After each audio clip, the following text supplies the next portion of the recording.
Hello, welcome back to the channel. I'm Tavares, and we're going to be doing a discussion video today. We're going to be talking about the do's and don'ts of regional tournaments, things that annoy us. I say us because I have Mob here today, who's a homie and a great commentator. Mob, how you doing? I'm doing good, man. I'm ready to complain. I love yelling. Yeah, this is going to be more chill than the other formats of my videos, so let's get into it. So we have three things we do want you to do if you're a TO, and three things you don't want you to do. Start with one of the do's. Well, I think that you should do things outside of bracket. Like, it's cool and all, and even though I fall into that category of, oh yeah, I did just enter this cold dark venue to play Super Smash Bros. Ultimate for 10 hours straight, Right. but not everybody's always feeling like that, even including myself. So I think that we should, like how Combo Breaker does it, where they'll have like a little arcade, they got chess matches going on, all sorts of games. Yeah, I mean, even if it's as simple as you have friendlies for Smash players to play outside of like the tournament, I don't get why people expect people to just sit there and wait, like just watching the stream. Not even that sometimes at some of these regionals until they have like for 10 hours. Like it'd be cool to just have something to do on the side. Like if you have even just board games or something silly, I think it'd be cool. But I've always enjoyed that about the big tournaments when they have more stuff to do. That's just more than watching other people play once you're out of bracket. Yeah, and at the end of the day, supporting your friends is always cool and all, but wouldn't you rather play Galaga instead? You know, and it's definitely something that I don't know, everyone can't really have access to, but I think the effort's worth it. The next thing is a community tech nerd at your tournament. I think that's like again from Combo Breaker, big shout out to Chicago. They do it the best. They also had just a guy who was at the main TO desk, the main information desk rather, and he would just fix controllers. If you had an issue with your controller, he had his tools and he had his expertise. And if you brought him some supplies to fix the tool, it was great. So you went on a little fetch quest and became an RPG character, and then you Yep. came back and got your controller fixed for all your hard efforts. And it's so nice. I've had so many problems with my controller over the years that just I had to be like, well, I have to borrow someone's controller. But if you had just a guy on site to help, oh man, it'd be so nice. It would But be so nice. it'd be, again, as extra as this would be, man, it's nice to know that any problem you have, there's someone to help with you. Like, just help that. I really think I Yeah. only seen that at like the really big majors, but some majors don't even have that, which surprises me. So, yeah, you got to get on that. Yeah, especially since so many people have like controller issues. That's like the most common complaint. Like something was wrong with my controller. Just having a guy on site it Yeah, would solve so many issues. and now we're having to switch to having problems with some Switch games, like people feeling the lag or inputs being eaten. There's just so many problems that could be fixed with a guy there. Finally, we got vendors. I love getting a button. It's like one of the cooler things that our monthly hassle usually did. I'm Yeah, not sure if they do it much nowadays, but yeah, they would just give you like a little button just for showing up, and it was a theme for the month. And I think just like collecting those buttons or just having a vendor who, goes up there and sells little trinkets, buttons, keychains, all that sort of jazz. Not only is it helpful for getting local artists into the community, it's also just, one extra attraction to your tournament. yeah, I love vendors, and I think it's like even if they're just because we have the buttons. I think Hassel still does the buttons. They still do Oh, the sick. buttons. Yeah. Either there's just buttons or stickers or something. And the extra thing is so cool. I've enjoyed it every time. Now, all three of these things are pretty extra, I will say. Uh, but man, they're so nice when they're there. I think just having the extra flair of your tournament, not just having a hole in the wall.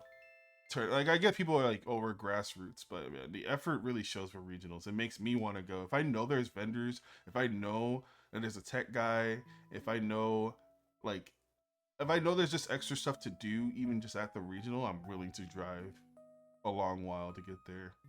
As cool as those things are, there are things that I hate when I go to regionals that we're going to be talking about. And this is probably going to be where most of the complaining comes from. Can I start complaining now? Yes, you can. Oh my goodness! If your tournament has a break in it, I have words for you that I can't say on YouTube. I think that you shouldn't ever do that, especially for the lovely talent that you keep until fucking like 12 a.m. and now we're not gonna drive home, and now we drive home and it's like 2:30 and I gotta wake up at 8 in the morning for my shift because I had to go sit there and go talk about Smash Brothers for way too long, and now I'm tired.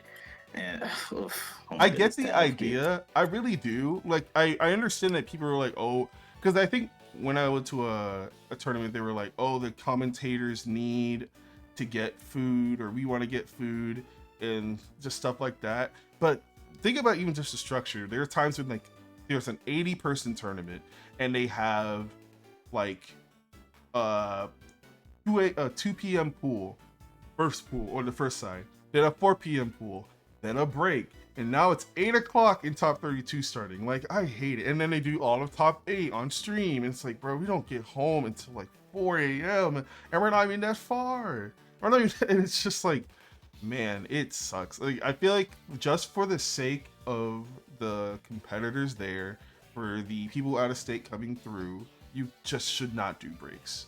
I understand, like, you just get someone else to go get you food. Like, switch the commentators out. Like, I don't.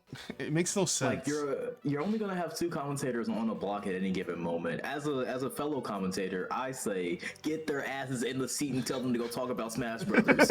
Like, actually, you can go call somebody. You can wait till the blocks aren't really all that long. Like, you can figure it out. And the sooner that we get out of there, the sooner you can go eat. And then it's like, if we take the break instead, not only is the whole tournament getting slowed down and everyone's going late, it's the people who would have eaten like later can't anymore because all of a sudden nothing's open because it's 12 p.m. and we're in buttfuck nowhere in the southeast. Yep, it's bad.